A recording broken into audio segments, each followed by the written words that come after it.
चलो बच्चों, आज का सुविचार। हमें हमेशा बड़े सपने देखने चाहिए, क्योंकि अगर हम उनको देख सकते हैं तो हम निश्चय ही उनको पूरा भी कर सकते हैं। तो बच्चों, बहुत अच्छी बात कही गई है कि हमें हमेशा बड़े बड़े सपने देखने चाहिए। यदि हम उन्हें देख पा रहे हैं तो हम उन्हें पूरा भी कर पाएंगे। इस सुविचार को अपनी कॉपी में आज आप लिखेंगे और हम शुरू करेंगे आज बाल राम कथा का जंगल और जनकपुर पाठ। जंगल और जनकपुर। बच्चों, हमने अवधपुरी में राम पढ़ा कि भगवान राम अवधपुरी में यानी अयोध्या में थे और वहाँ से महर्षि विश्वामित्र उन्हें अपने साथ जंगल की ओर ले गए। वे एक यज्ञ करा रहे थे और उस यज्ञ की रक्षा के लिए उन्हें राम की आवश्यकता थी। राजमहल से निकलकर महर्षि विश्वामित्र सरयू नदी की ओर बढ़े। दोनों राजकुमार साथ थे। उन्हें नदी पार करनी थी आश्रम पहुंचने के लिए। विश्वामित्र ने अयोध्या के निकट नदी पार नहीं की, दूर तक सरयू के किनारे किनारे चलते रहे।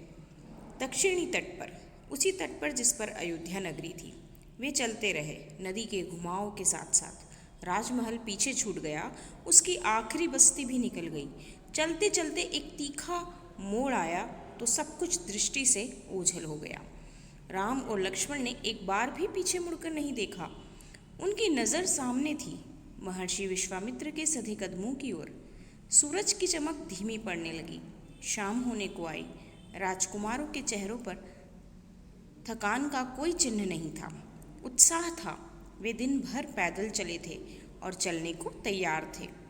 महर्षि अचानक रुके। उन्होंने आसमान पर दृष्टि डाली। चिड़ियों के झुंड अपने बसेरे की ओर लौट रहे थे। आसमान मटमैला लाल हो गया था। चरवाहे लौट रहे थे, गायों के पैर से उठती धूल में आधे छिपे हुए। हम आज रात नदी तट पर ही विश्राम करेंगे, महर्षि ने पीछे मुड़ते हुए कहा। अब महर्षि, दोनों राजकुमार, लक्ष्मण भी उनके साथ थे, क्योंकि अकेले भेजने में राजा दशरथ को बड़ी परेशानी हो रही थी। राम को वे अपने से दूर नहीं करना चाहते थे, तो उन्होंने लक्ष्मण को भी साथ भेजा कि ताकि दोनों भाई साथ रहें। तो विश्वामित्र दोनों राजकुमारों को लेकर नदी के किनारे किनारे चलने लगे। नदी के पार उनका आश्रम था, लेकिन वे नदी के किनारे किनारे चलते रहे और दोनों राजकुमार उनके पीछे पीछे चलते रहे। महर्षि ने पीछे मुड़ते हुए कहा। दोनों राजकुमारों के चेहरे के भाव देखते हुए विश्वामित्र हल्का सा मुस्कुराए। राम के निकट आते हुए उन्होंने कहा, मैं तुम दोनों को कुछ विद्याएं सिखाना चाहता हूँ। इन्हें सीखने के बाद कोई तुम पर प्रहार नहीं कर सकेगा, उस समय भी नहीं जब तुम नींद में रहो। राम और लक्ष्मण नदी में मुंह हाथ धोकर लौटे, महर्षि के निकट आकर बैठे। विश्वामित्र ने दोनों भाइयों को बला अति बला नाम की विद्याएं सिखाई। कौन सी विद्याएं सिखाई बच्चों? बला और अति बला। विश्वामित्र ने कहा ना कि मैं तुम्हें कुछ विद्याएं सिखाना चाहता हूँ और उन विद्याओं से तुम्हारे ऊपर कोई भी चोट करेगा, प्रहार करेगा, हमला करेगा, तो तुम नींद में भी रहोगे तब भी तुम्हें कुछ नहीं होगा। तो बला और अति बला नाम की दो विद्याएं उन्होंने सिखाई। रात में वे लोग वहीं सोए, तिनकों और पत्तों का बिस्तर बनाकर। नींद आने तक महर्षि उनसे बात करते रहे। सुबह हुई, यात्रा फिर शुरू हुई। मार्ग नहीं था। सरयू नदी के किनारे किनारे चलते चलते वे एक ऐसी जगह पहुँचे जहाँ दो नदियाँ आपस में मिलती थीं। उस संगम की दूसरी नदी गंगा थी।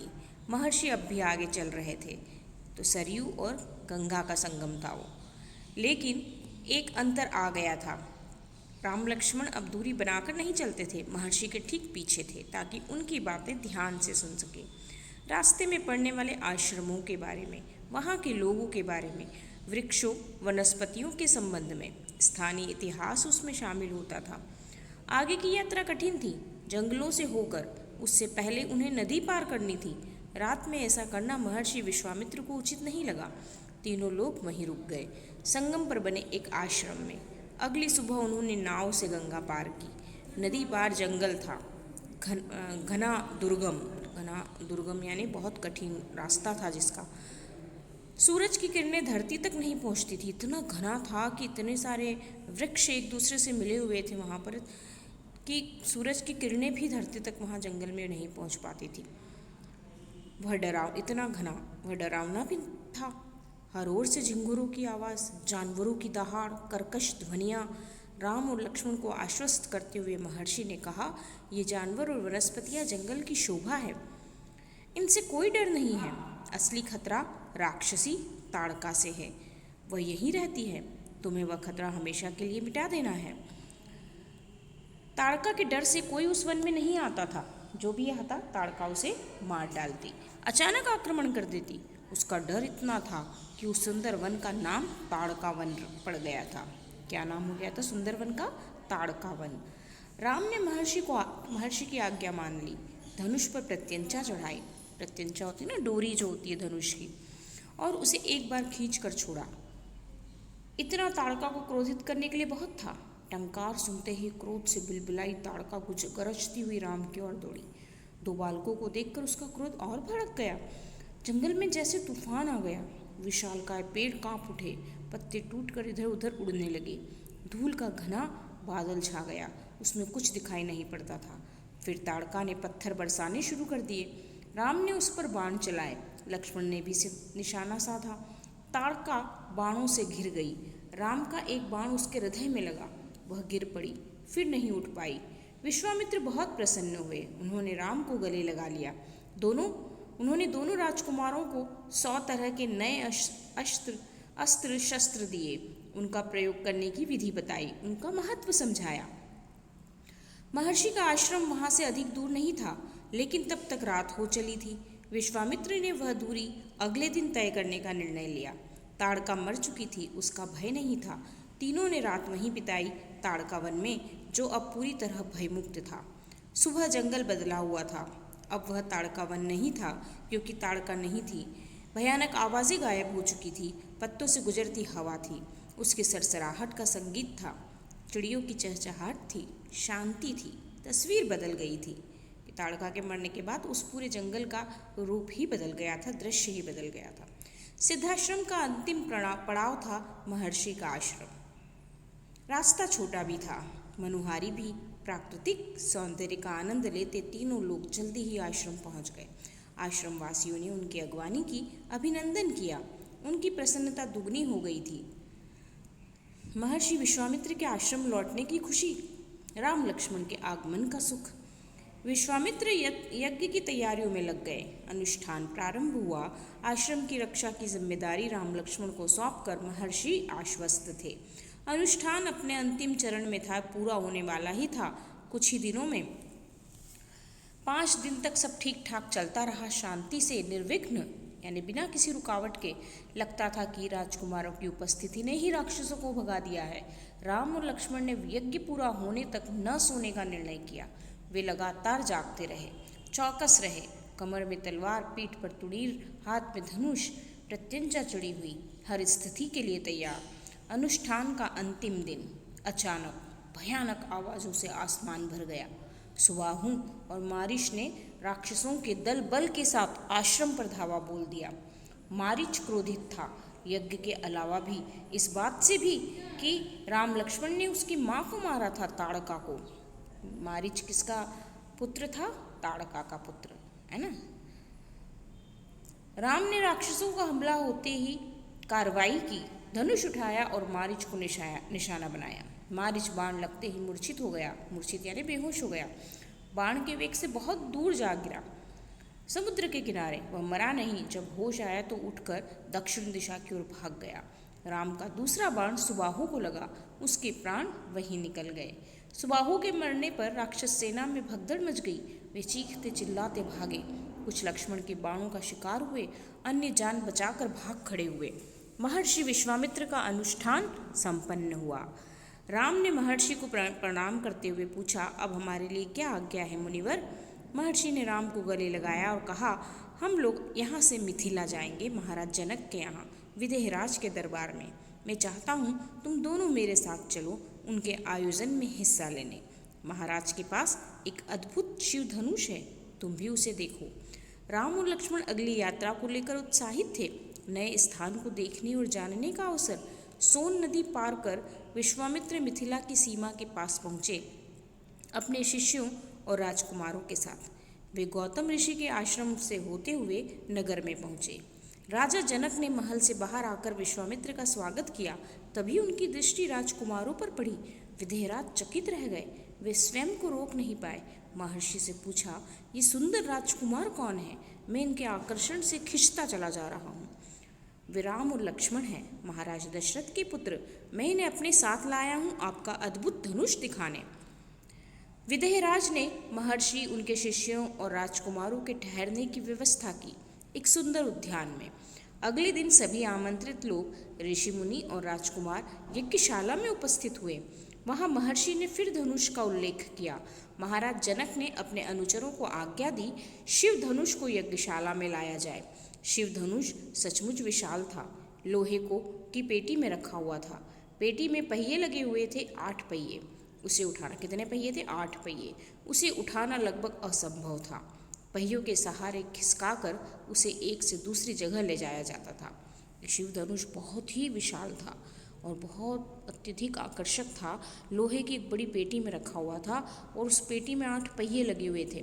वह इतना भारी था कि वजन में, कि उसे ले जाने के लिए, एक स्थान से दूसरे स्थान पर ले जाने के लिए पहियों की पेटी का प्रयोग किया जाता था। धनुष देखते ही विदेहराज एक पल के लिए उदास हो गए। उन्होंने कहा, मुनिवर, मैंने प्रतिज्ञा की है अपनी पुत्री सीता के विवाह के संबंध में। जो यह धनुष उठाकर उस पर प्रत्यंचा चढ़ा देगा, उसी के साथ सीता का विवाह होगा। अनेक राजकुमारों ने प्रयास किया और लज्जित हुए। उठाना तो दूर, वे इसे हिला तक नहीं सके, प्रत्यंचा क्या चढ़ाते। विदेहराज का संकेत समझकर महर्षि विश्वामित्र ने राम से कहा, उठो वत्स, यह धनुष देखो। राम ने सिर झुकाकर गुरु की आज्ञा स्वीकार की, आगे बढ़े। पेटी का ढक्कन खोल दिया। राम ने पहले धनुष देखा, फिर महर्षि को। गुरु का संकेत मिलने पर राम ने वह विशाल धनुष सहज ही उठा लिया। सहज यानी आसानी से उठा लिया। यज्ञशाला में उपस्थित सभी लोग हतप्रभ थे। हतप्रभ यानी चकित थे, हैरान थे। इसकी प्रत्यंचा चढ़ा दूं मुनिवर? राम ने पूछा। अवश्य, यदि ऐसा कर सकते हो। विदेहराज चकित थे। राम ने आसानी से धनुष झुकाया, ऊपर से दबाकर प्रत्यंचा खींची। दबाव से धनुष बीच में टूट गया। उसके 2 टुकड़े हो गए, बच्चों के खिलौने की तरह। यज्ञशाला में सन्नाटा छा गया। सब चुप थे, एक दूसरे की ओर देख रहे थे। सभागार की चुप्पी महाराज जनक ने तोड़ी। उनकी खुशी का ठिकाना न था। उन्हें सीता के लिए योग्य वर मिल गया था। उनकी प्रतिज्ञा पूरी हुई। जनकराज ने कहा, मुनिवर, आपकी अनुमति हो तो मैं महाराज दशरथ के पास संदेश भेजूं। बारात लेकर आने का निमंत्रण, यह शुभ संदेश उन्हें शीघ्र भेजना चाहिए। महर्षि की अनुमति से दूत अयोध्या भेजे गए, सबसे तेज चलने वाले रथों से। इस बीच जनकपुर में धूम मच गई। बारात के स्वागत की तैयारियां होने लगी। नगर की प्रसन्नता चरम पर थी। महाराज जनक का संदेश मिलते ही अयोध्या में भी खुशी छा गई। आनन फानन से बारात तैयार हुई। हाथी, घोड़े, रथ, सेना। बारात को मिथिला पहुंचने में 5 दिन लग गए। जनकपुरी जगमगा रही थी। हर मार्ग पर तोरण द्वार होते हैं ना बच्चों, स्वागत के लिए जो बनाए जाते हैं। हर जगह फूलों की चादर, एक एक कोना सुवासित। हर घर के प्रवेश द्वार पर बंधनवार, एक एक घर से मंगल गीत। मुख्य मार्ग पर दर्शकों की अपार भीड़। खिड़कियों और छज्जों से झांकती महिलाएं। एक नज़र राम को देख लें, राम सीता की जोड़ी दिख जाए। विवाह से ठीक पहले विदेहराज ने महाराज दशरथ से कहा, राजन, राम ने मेरी प्रतिज्ञा पूरी कर बड़ी बेटी सीता को अपना लिया। मेरी इच्छा है छोटी पुत्री उर्मिला का विवाह लक्ष्मण से हो जाए। मेरे छोटे भाई कुशध्वज की भी 2 पुत्रियां हैं, मांडवी और श्रुतकृति। कृपया उन्हें भरत और शत्रुघ्न के लिए स्वीकार करें। राजा दशरथ ने यह प्रस्ताव तत्काल मान लिया। विवाह के बाद बारात कुछ दिन जनकपुर में रुकी। बाराती बहुओं को लेकर अयोध्या लौटे तो रानियों ने पुत्र वधुओं की आरती उतारी। स्त्रियों ने फूल बरसाए। शंख ध्वनि से गलियां गूंज उठी। यह आनंद उत्सव लगातार कई दिनों तक चलता रहा। तो बच्चों, ये लेसन जंगल और जनकपुर हमने पढ़ा। इससे संबंधित कुछ प्रश्न दिए जाएंगे जिनके उत्तर आपको कॉपी में लिखना है।